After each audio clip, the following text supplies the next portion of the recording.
વડોદરા શહેરમાં આવતીકાલે ભગવાન વિઠ્ઠલનાથજીનો વરઘોડો આન બાન શાન સાથે નીકળનાર છે, ત્યારે આ વરઘોડાની તૈયારીઓ પૂરજોશમાં ચાલી રહી છે। વડોદરાના માંડવી વિસ્તારમાં આવેલા ઐતિહાસિક વિઠ્ઠલનાથજી મંદિર ખાતેથી વર્ષ દરમિયાન 2 વખત ભગવાન વિઠ્ઠલનાથજીનો વરઘોડો નીકળે છે। એક દેવશયની 11 છે અને બીજો દેવ ઉઠી 11 છે।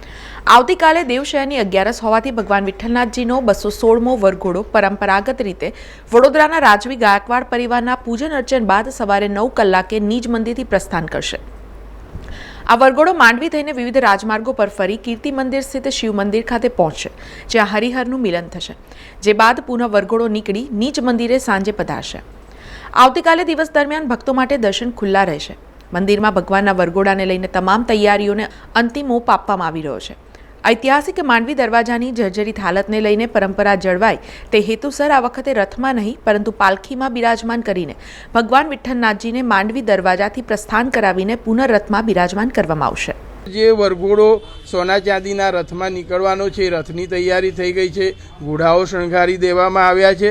હવે આમ કહીએ તો વર્ષોની પરંપરા ગાયકવાડી સમયથી જે વડોદરા શહેરના ઐતિહાસિક મંદિરો છે, નરસિંહજી મંદિર હોય, રણછોડજી મંદિર હોય કે આપણું વિઠ્ઠલ મંદિર, એ દરેક વરઘોડા માંડવી દરવાજાની વચલી કમાનમાંથી નીકળતા હોય એ પરંપરા છે ને આ પરંપરા ગાયકવાડી સમયથી ચાલતી આવી છે, કારણ કે આ બધા મંદિરો 200 વર્ષ 300 વર્ષ જૂના છે।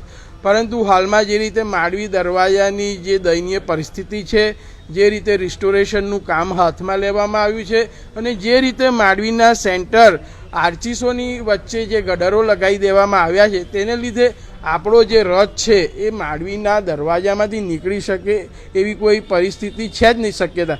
એટલે પણ આ પરંપરા ના તૂટે એના માટે જે વિઠ્ઠલ મંદિરની સૌથી પ્રાચીન જે પાલખી કહીએ છીએ, એને પુષ્ટિ માર્ગે સુખપાલ કહીએ છીએ, એમાં ભગવાનને બેસાડી અને મંદિરેથી વરઘોડો કાઢી માળી વચ્ચેલી કમાનમાંથી પાલખી બહાર લઈ અને ત્યાર પછી ભગવાનને સોના ચાંદીના રથમાં બેસાડવામાં આવશે।